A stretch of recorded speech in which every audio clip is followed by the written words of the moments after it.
Hi, itago na lang po ako sa pangalan Jenny.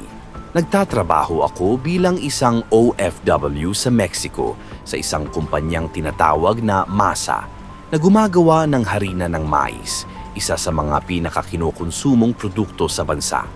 Sa pabrika kung saan ako nagtatrabaho, may kaibigan akong isang security guard habang ako naman ay nasa production area.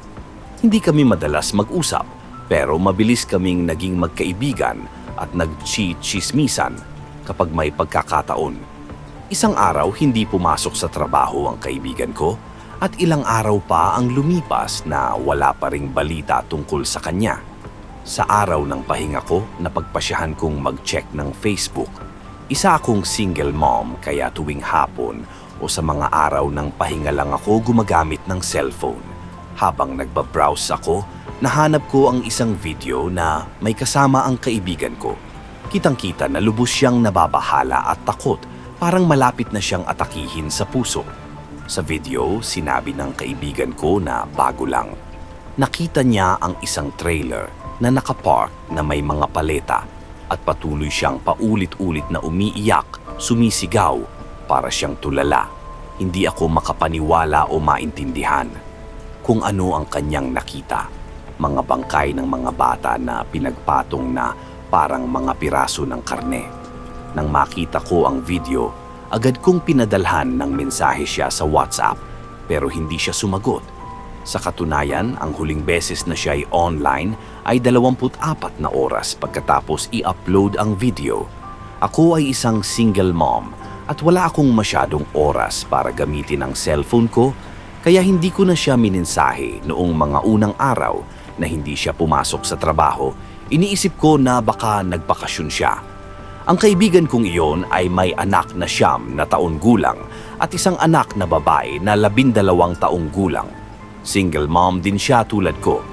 Nang ako'y nabahala, tinawagan ko ang isa sa mga kapatid ko para mag-alaga ng mga anak ko habang pumunta ako sa bahay ng kaibigan ko. Wala siya doon at walang tao roon. Nagtanong ako sa mga kapitbahay at sinabi nilang ang kaibigan ko at ang kanyang 2 anak ay sumakay sa isang puting van na ginagamit para sa transportasyon ng mga tao. Dumating ito isang gabi, sumakay sila at umalis. Napaka-kakaiba. Pagkalipas ng 2 araw, may isang palaboy na nakakita ng isang maleta sa isang parte ng syudad kung saan madalas itinatapon ang maraming basura.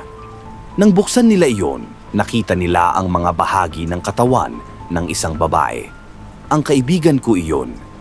Nang malaman ko, hindi ako makapaniwala. Alam kong mayroong talagang mali, kaya binalikan ko ang video at pinasa lahat ng mga komento. Maraming tao ang nag-post mula pa noong unang araw na in-upload ang video. Nagsasabi ng mga bagay gaya ng kawawang babae, tatanggalin na siya, at malamang may nakita siyang hindi dapat makita.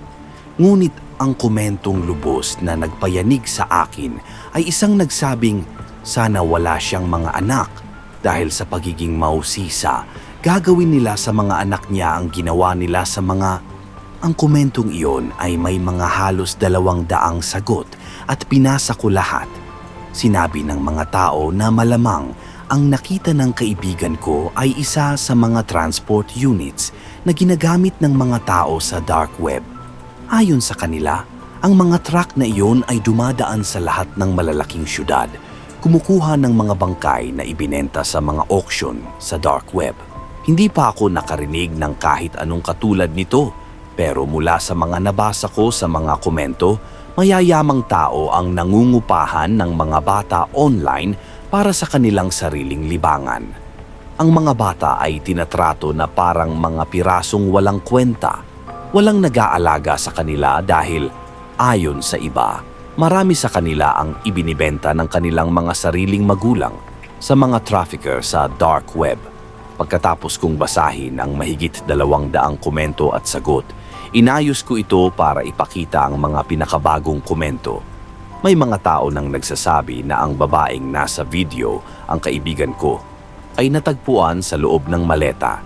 Siyempre, habang marami ang naniniwala sa sinabi ng kaibigan ko, Marami rin ang nagsasabing siya ay malamang na nasa ilalim ng impluensya ng droga, na ako naman mismo ang makakapagsabi na hindi totoo. Wala siyang bisyo, hindi man lang naninigarilyo. At saka, kung hindi totoo ang sinabi ng kaibigan ko sa video, bakit nangyari ito sa kanya? Ang nangyari sa kaibigan ko, gaya ng inaasahan, ay hindi nakatampok sa balita. At yun ay nakakapagtaka sa akin dahil dito sa Mexico, napakalaki ng feminist movement. Tuwing may pinapatay na babae, agad itong nababalita dahil sa kasaysayan ng problema dito sa mga kalalakihang pumapatay ng mga babae. Kaya tila napakasuspetyoso na walang media outlet ang nagbalita nito. Oo, may mga ilang nagpakita ng video, pero walang nagsalita tungkol sa pagkamatay ng kaibigan ko. Naniniwala ako na kung sinabi ng kaibigan ko na nakita niya ang isang truck na puno ng bangkay ng mga bata, totoo yun. Tulad ng marami pang iba, naniniwala ako sa kanya. Pero may isa pang bagay. Bagaman hindi natukoy kung sino ang gumawa nito sa kaibigan ko, nalaman naman kung ano ang nangyari sa kanya. Natagpuan ang katawan niya. Ngunit ang kanyang mga anak hindi na muling nakita. At ang bagay na lubos na nagpalito sa akin, tulad ng nabanggit sa isa sa mga komento, ay ang ideya na ang mga taong gumawa nito sa kaibigan ko ay maaaring kinuha rin ang kanyang mga anak.